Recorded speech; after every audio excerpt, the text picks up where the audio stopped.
Sidang jemaat yang terkasih di dalam Tuhan Yesus, pembacaan Alkitab kita pada hari ini terdapat dalam Lukas 18 ayat 9 sampai dengan ayat yang ke-14. Demikianlah firman Tuhan.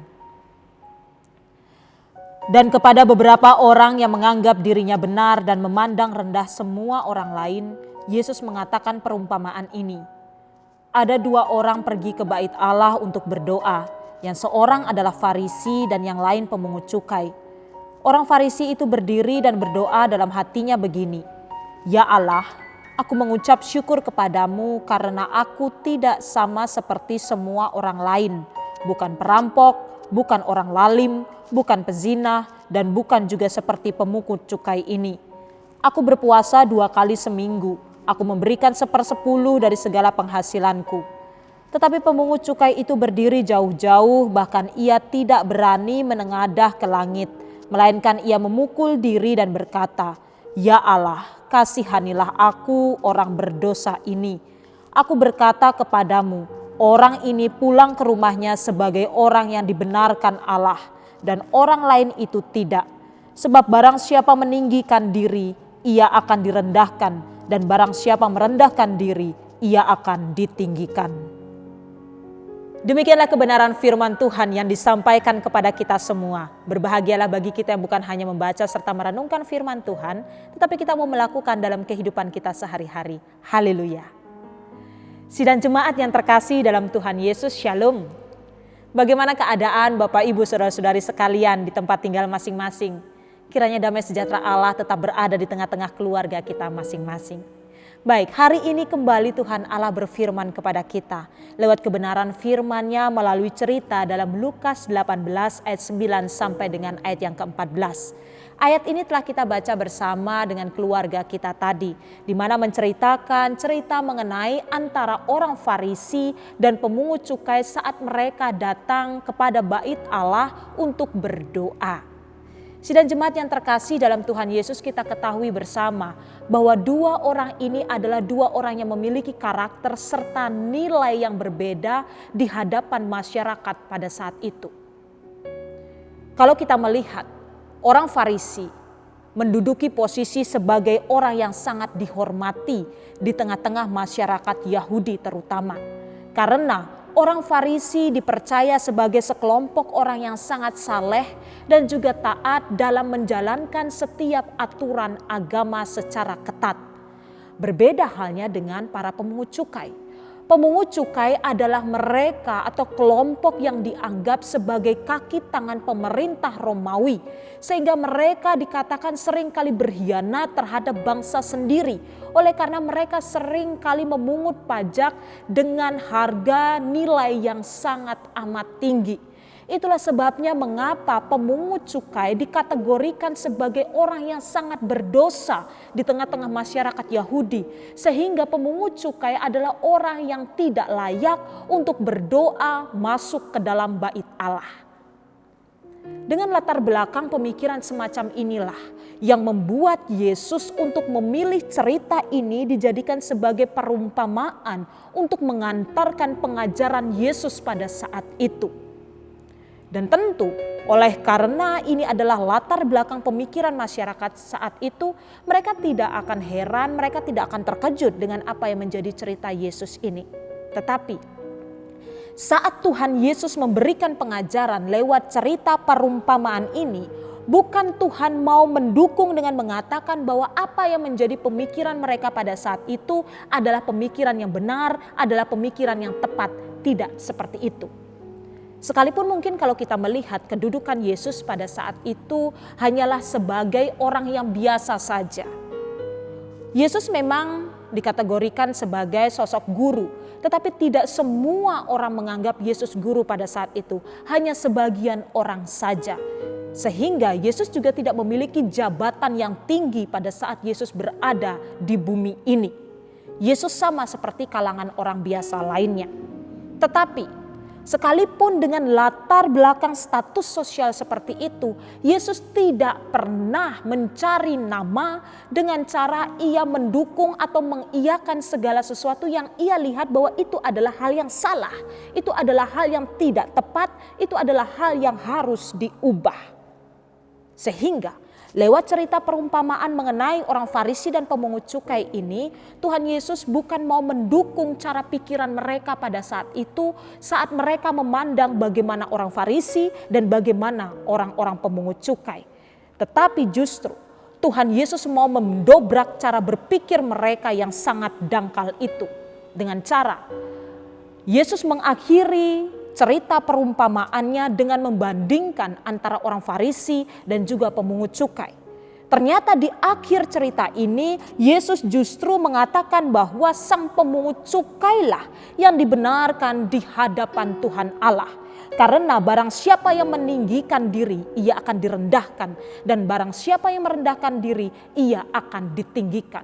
Sungguh, apa yang menjadi argumen Yesus ini benar-benar membuat orang-orang yang pada saat itu mendengarkan sangat amat terkejut. Mereka merasa tertampar yang sangat keras dengan kalimat yang Yesus ucapkan.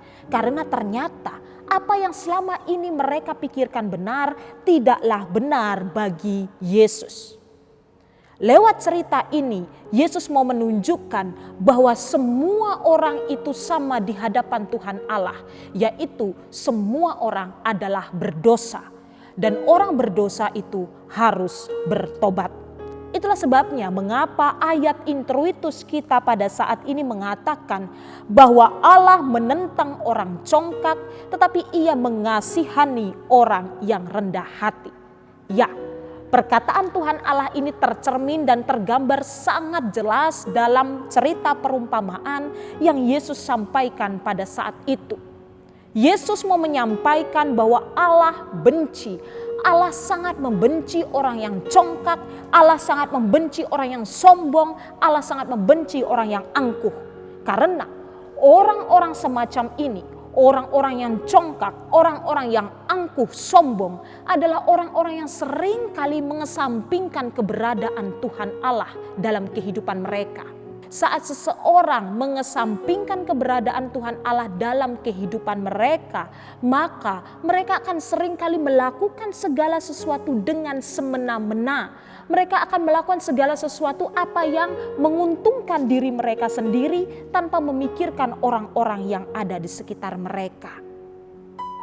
Orang congkak biasanya ditandai dengan mereka seringkali mengungkit-ungkit segala sesuatu kebaikan yang telah mereka lakukan. Bahkan menyebarluaskan kebaikan-kebaikan yang sudah mereka perbuat terhadap sesama mereka. Dengan tujuan agar mereka memperoleh pujian dari orang-orang yang ada di sekitar mereka. Dan hal inilah juga yang ternyata terjadi bagi orang Farisi saat mereka menghadap di bait Allah pada saat itu. Mereka mengungkit segala sesuatu kebaikan-kebaikan yang sudah mereka lakukan kepada Tuhan Allah. Mulai dari mereka mengatakan bahwa mereka sudah memberikan persembahan persepuluhan dari setiap hasil mereka. Bahkan dikatakan bahwa mereka berpuasa 2 kali seminggu. Sebenarnya saat orang Farisi melakukan doa puasa selama 2 kali seminggu, saat orang Farisi memberikan 1/10 dari hasil jerih payahnya, ini adalah suatu hal yang baik, ini suatu hal yang benar. Tetapi sayangnya hal ini berubah menjadi sesuatu yang tak bernilai di hadapan Tuhan Allah.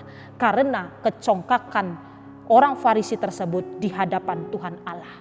Beraninya ia sampai memperhitungkan segala kebaikan yang telah ia lakukan di hadapan Tuhan Allah. Sidang jemaat yang terkasih di dalam Tuhan Yesus, hal ini jugalah yang akan terjadi pada diri kita masing-masing. Saat kita sudah mampu melakukan segala sesuatu kebaikan, saat kita sudah mampu menolong sesama kita, tetapi kalau kita seringkali mengungkit-ungkit segala kebaikan, segala pertolongan, bahkan dengan sengaja menyebarluaskan segala bentuk pertolongan yang sudah kita lakukan hanya untuk memperoleh pujian dari orang-orang yang ada di sekitar kita, maka segala sesuatu kebaikan yang telah kita lakukan tak bernilai dan tak bermakna sama sekali. Tidak menjadi berkat baik bagi diri kita yang telah melakukan kebaikan ataupun bagi mereka yang telah menerima kebaikan serta pertolongan dari kita masing-masing.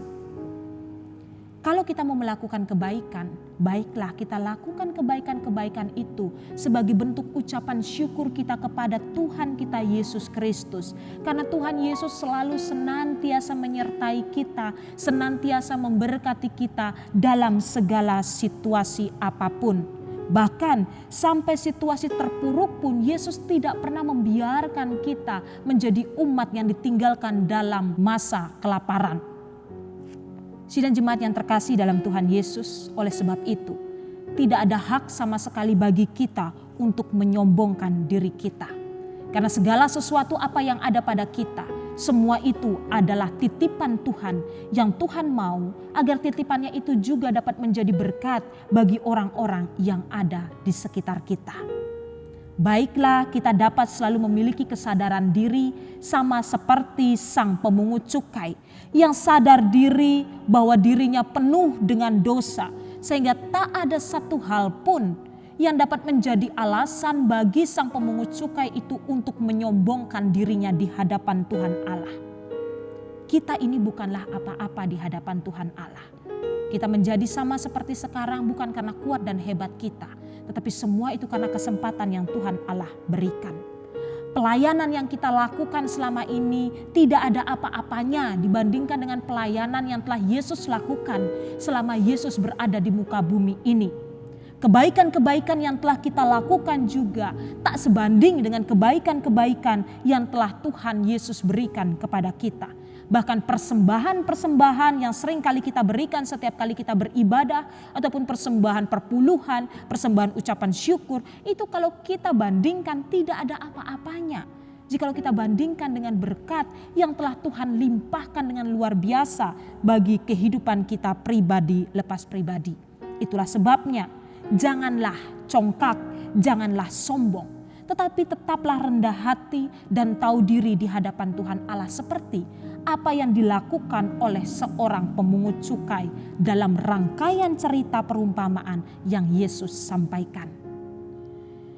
Sidang jemaat yang terkasih dalam Tuhan Yesus, 3 tokoh dalam cerita perumpamaan ini mengajarkan kita bagaimana seharusnya kita hidup dalam dunia ini. Kita mau pilih sikap, sifat, karakter siapa untuk kita adopsi dalam kehidupan kita.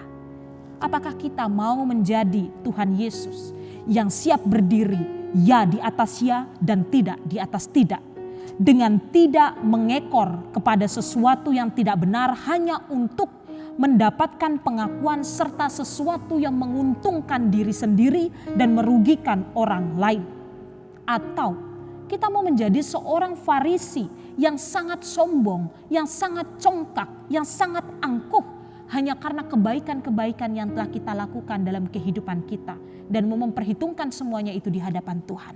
Atau kita mau menjadi sama seperti seorang pemungut cukai yang mau mawas diri, yang mau tahu diri, tidak ada apa-apa di hadapan Tuhan Allah. Pilihan ada di tangan kita masing-masing. Kita mau menjadi siapa? Tetapi sebagai hamba Tuhan di tempat ini, saya mau mengajak, mari kita adopsi, mari kita ikuti setiap apa menjadi sifat daripada Yesus yang mau tetap menjaga integritas dirinya dalam situasi apapun. Berani menyuarakan kebenaran bukan hanya untuk menguntungkan diri sendiri, tetapi juga menguntungkan orang-orang yang ada di sekitarnya. Memiliki sifat dan sikap yang mawas diri sama seperti apa yang dirasakan atau apa yang dimiliki oleh pemungut cukai.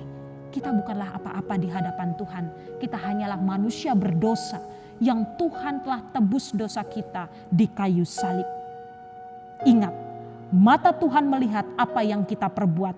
Kalau kita salah, bersiaplah menerima ganjaran setiap perbuatan kita pribadi lepas pribadi. Tetapi kalau kita benar, Tuhan Allah akan membenarkan kita. Tuhan Allah akan melindungi kita dari setiap peristiwa-peristiwa yang tidak baik yang ingin mengganggu dan mencuri damai sejahtera dalam kehidupan kita. Jangan mencobai Tuhan Allah, jangan congkak, karena berkat kita ada di tangan Tuhan Allah, bukan ada di tangan sesama kita manusia. Jadi jangan andalkan manusia, tetapi tetap andalkan Tuhan serta percaya akan janji-janjinya. Tetap andalkan Tuhan dalam keadaan apapun. Karena manusia bisa ingkar janji, tetapi tidak dengan Tuhan kita Yesus Kristus. Ingatlah, sidang jemaat yang terkasih dalam Tuhan Yesus, kita adalah manusia yang sama di hadapan Tuhan. Kita sama-sama berdosa dan kita harus bertobat dari setiap dosa yang kita lakukan. Jangan sombong, jangan congkak, jangan angkuh. Tuhan Yesus memberkati kita semua. Amin.